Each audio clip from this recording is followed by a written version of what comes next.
Imagine a point on the map where the person nearest to you is not on the next street, not in another city, and not even on another continent. They are in space, aboard an orbital station racing overhead at 28,000 kilometers per hour. Such a place exists. It is called Point Nemo, and it is only the first of 5 places on our planet where humanity ends and something else begins. Today, we journey to the most remote places on Earth, the South Pacific Ocean. Place a point on the map here, and the nearest shore in any direction is 2,688 kilometers away. This is known as the Oceanic Pole of Inaccessibility, and it was given the name Point Nemo. It was named after Captain Nemo from Jules Verne's novel 20,000 Leagues Under the Sea. In Latin, Nemo means no one. The 3 shores closest to Point Nemo are Bouvet Island in the Pitcairn Archipelago to the north, a small uninhabited islet off Antarctica to the south, and Motu Nui, a tiny uninhabited islet near Easter Island to the northeast. All 3 are uninhabited. This means that Point Nemo is surrounded by an area of 22 million square kilometers without a single human being, an expanse larger than Russia. When the International Space Station passes overhead, it is closer to this place than any human being on Earth. The station is about 400 kilometers away. The nearest shore is 2,688. The astronauts in orbit are your closest neighbors. This place was mathematically calculated in 1992 by Croatian-Canadian engineer Howard Lovecraft. Before him, no one had ever thought to ask, where on Earth is the point farthest from all land? Lovecraft wrote a program, analyzed every coastline on the planet, and found the answer. But Point Nemo has another rule. Because this is the most deserted place on Earth, this is where space stations are brought down. Since 1971, more than 300 decommissioned satellites, cargo spacecraft, and orbital stations, Russian, American, Japanese, and European, have been deliberately guided out of orbit toward this point. The wreckage of the Russian station Mir lies here, weighing 120 metric tons. The first American Skylab lies here.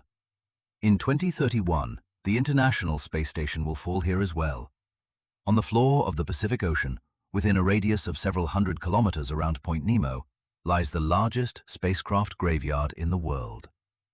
And this is what completes the picture. In 1928, writer H.P. Lovecraft wrote The Call of Cthulhu, a story about a colossal creature sleeping in the sunken city of R'lyeh at the bottom of the Pacific Ocean. The coordinates of that fictional city differ from those of Point Nemo by only 1 degree. Lovecraft had never visited the Pacific and had no access to modern cartographic data. Why his imagined coordinates came so close to the real center of emptiness remains a question without an answer. If Point Nemo is the most remote place in the ocean, Bouvet Island is the most remote piece of land. It lies in the South Atlantic. The nearest inhabited land, the islands of Tristan da Cunha, is 2,260 kilometers away. The nearest continent, Antarctica, is 1,700 kilometers away. South Africa is 2,600 kilometers away. The island covers 49 square kilometers. 93% of its surface is buried beneath a glacier. Its shores are sheer cliffs of ice. Landing is possible almost exclusively by helicopter. From an ordinary boat, it is physically impossible. The waves and ice make docking out of the question. The island was discovered by the French explorer Jean-Baptiste Charles Bouvet de Lozier in 1739 on New Year's Day.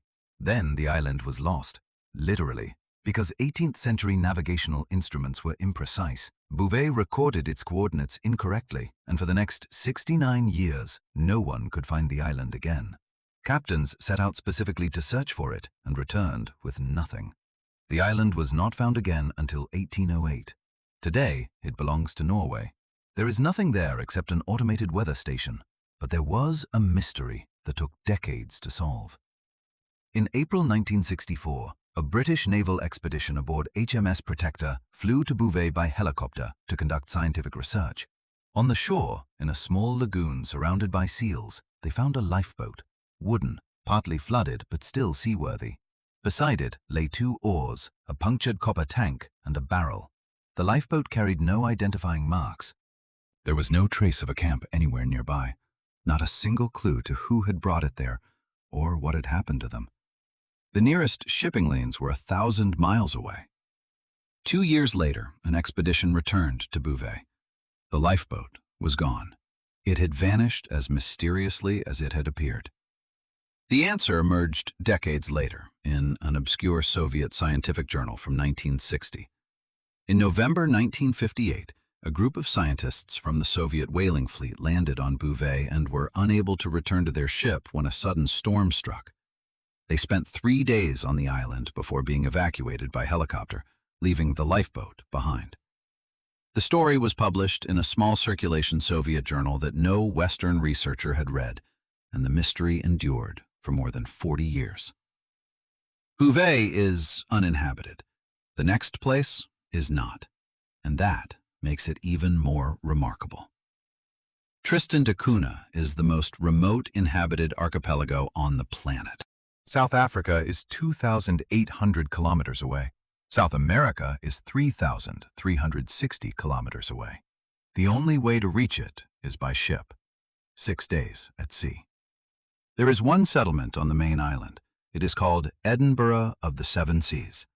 Its population is about 250 people. The island has an official postal code. It is TDCU-1ZZ.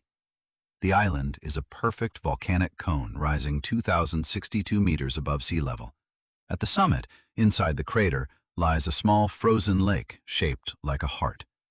It thaws in summer and freezes over in winter. In 1961, the volcano began to erupt for the first time since the settlement was founded. The island's entire population was evacuated to the United Kingdom. The people found themselves in another world, surrounded by vast cities, televisions, supermarkets, and crowds. 2 years later, they were allowed to return. Almost all of them did. Of the 264 people evacuated, 198 came back to the island. They chose their volcanic island in the middle of the Atlantic over life in one of the world's most developed nations. The island has its own flag, its own coat of arms, and its own signature export, Tristan da Cunha lobster, shipped to Japan and central to the island's economy. The island's only road can be driven from end to end in 20 minutes. In northern Alaska, where the Bering Sea meets the Arctic Ocean, at a latitude of 71 degrees, stands the city of Utqiagvik. Until recently it was known as Barrow. The nearest city connected to a permanent road network is 800 kilometers away. There is no road. Utqiagvik can be reached only by air or by sea during the brief summer season. In winter, the sun does not rise above the horizon for 65 consecutive days. This is the polar night, and it lasts for more than 2 months. In summer, the opposite happens. The sun does not set for 82 days, 2.5 months of unbroken daylight. The average temperature in January is -27 degrees. The record low is -52. Yet about 5,000 people live here. There are schools, a hospital, stores, hotels, and restaurants. There is internet access. About 40% of the city lies on permafrost. Some buildings stand on piles, because foundations behave differently in frozen ground than they do in ordinary soil. There are no trees. It is too cold. The horizon is open in every direction. Nothing but tundra, snow, and sky. Utqiagvik stands where 2 oceans meet. From one shore, you look across the Bering Sea. Somewhere beyond the horizon lies Russia. From the other, you face the Arctic Ocean, stretching toward the pole. And this is not a desolate landscape in the tourist sense. It is a living city, functioning under conditions in which human life would seem impossible. Most people think of remoteness as distance from civilization, but there is another kind of remoteness. Distance from the sea, from water, from the coast. In the very heart of the Eurasian continent, in northern China, in the Xinjiang region, lies the point farthest from any ocean on Earth. Its coordinates are 46 degrees 17 minutes north, 86 degrees 40 minutes east. This place is known as the Continental Pole of Inaccessibility. The nearest sea, whether the Arctic, Indian, or Pacific Ocean, is roughly 2,650 kilometers away in any direction. In terms of sheer distance from an ocean coast, this is the driest place on Earth. Look at a map of the world.